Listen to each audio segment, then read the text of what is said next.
ସେ ପୁଣି ମୋ ଜୀବନ ଭିତରକୁ ଫେରି ଆସିଥିଲା। ଅନେକ ଦିନର ଦୂରତା ପରେ ପୁଣି ଥରେ ତା ସହ ଭେଟ ହୋଇସାରିଥିଲା। ସମ୍ପର୍କ ପୁରୁଣା ଥିଲା, ହେଲେ ନୂଆ ଏକ ଅନୁଭୂତି ଥିଲା। ସେ ଆଉ ମୋର ଥିଲା ବୋଲି କାହିଁକି ମୋତେ ଜମା ବି ମନେ ହେଉନଥିଲା। କେଉଁଠି ନା କେଉଁଠି ମୁଁ ତା ହୃଦୟରୁ ଅନେକ ଦୂରକୁ ଚାଲି ଯାଇଥିଲା ଭଳିଆ ଅନୁଭବ ହେଲା। ସେମିତି ଲୁଚା ଛପାରେ କଥାବାର୍ତ୍ତା ଆଉ ଦେଖା ସାକ୍ଷାତ ଭିତରେ ଆଉ ଗୋଟେ ପାଦ ଆଗକୁ ବଢ଼ି ଯାଇଥିଲୁ। ହେଲେ ସେ ପୁରୁଣା ଭଲ ପାଇବା ତା ହୃଦୟ ଭିତରେ ଆଗ ଭଳି ମୁଁ ଆଉ ଦେଖିବାକୁ ପାଉନଥିଲି।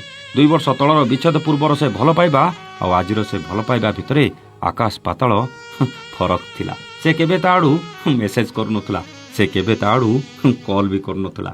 ମୋତେ କଲ୍ କି ମେସେଜ ନ କରିବା ପାଇଁ ତା ପାଖରେ ଅନେକ ବାହାନା ଥିଲା।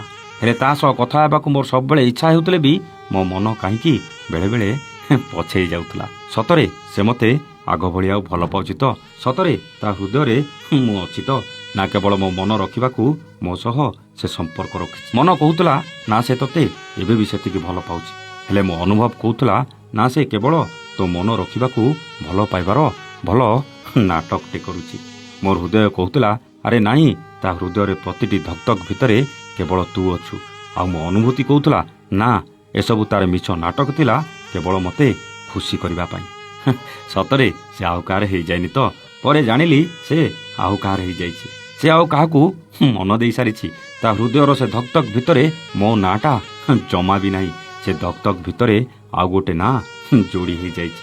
ତଥାପି ସବୁ ଜାଣିବି ମୋ କର୍ତ୍ତବ୍ୟ ମୁଁ କରିଚାଲିଥିଲି। ହେଲେ ତାକୁ ଭୁଲିବା ମୋ ପାଇଁ ସମ୍ଭବ ହେଉନି। ଇଚ୍ଛା ହେଉଛି କଲ୍ କରି କଥା ହେବି। ପୁଣି ଭାବୁଛି ସେଇ ଭଲ ପାଇବା କ'ଣ ସେ ମୋତେ ପୁଣି ଥରେ ଦବ ତ?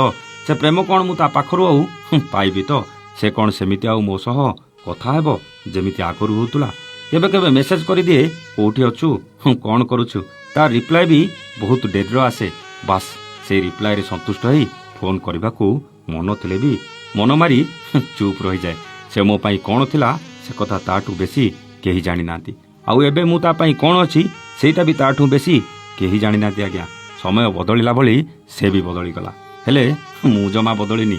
ଯୋଉଠି ଥିଲି ସେଇଠି ଅଛି। ଆଜି ମୋ ହୃଦୟ ଭିତରେ ସେ ସେମିତି ଅଛି। ହୃଦୟର ପ୍ରତିଟି ସ୍ପନ୍ଦନରେ କେବଳ ତା ନାଁ ହିଁ ଅଛି। ଆଜି ବି ଖାଇବା ବେଳେ ତାର ସେ ଅନୁପସ୍ଥିତିକୁ ମୁଁ ଅନୁଭବ କରୁଛି। ଆଜି ବି ଅଫିସର ତାର ସେ ଫାଙ୍କା ଚୌକି ପାଖରେ ବସି ତା ମସ୍ତିକୁ ମିସ୍ କରୁଛି। ଆଜି ବି ଶୋଇବା ପୂର୍ବରୁ ତା ଫୋନ୍କୁ ଅପେକ୍ଷା କରୁଛି। ଆଜି ବି ତା ପ୍ରେମ ଭରା କଥା ଶୁଣିବାକୁ ଏ କାନ ଖୋଲା କରି ବସିଛି। ଆଜି ବି ମୋ ମନ ସବୁ ମୁହୂର୍ତ୍ତରେ ସବୁ ସମୟରେ ତା ପାଇଁ ଡହଳ ବିକଳ ହେଉଛି। ସେ କିଏ ମୁଁ କହିବାକୁ ଚାହୁଁନି, ହେଲେ ଏତିକି କହିବି ସେ ମୋ ଜୀବନର ସବୁଠୁ ମୂଲ୍ୟବାନ ମଣିଷ ଥିଲା, ଯାହାକୁ ମୁଁ ଦୂରେଇ ଦେଇନଥିଲି କି ସେ ମୋତେ ବି ଦୂରେଇ ଦେଇନଥିଲା। ସମୟ ଆମକୁ ଦୂରେଇ ଦେଇ ପୁଣି ସିନା ଏକାଠି କଲା, ହେଲେ ସେତେବେଳକୁ ସେ ପୁରା ବଦଳି ଯାଇଥିଲା। ସେ କିଏ ମୁଁ କହିବାକୁ ଚାହୁଁନି ପ୍ରତାପ ଭାଇ, ହେଲେ ମୋତେ ବୁଝିବାକୁ ବାକି ନଥିଲା ସେ ମଣିଷ ୟାର କ'ଣ ଥିଲା। ଆପଣ ଯଦି ବୁଝିପାରୁଥିବେ ତାର ଆଉ ୟାର ସମ୍ପର୍କ କ'ଣ ଥିଲା, କମେଣ୍ଟ କରି ନିଶ୍ଚିତ ଜଣେଇଲେ ହେଲା। ରହୁଛୁ, ନମସ୍ତେ, ଜୟ ଜଗନ୍ନାଥ।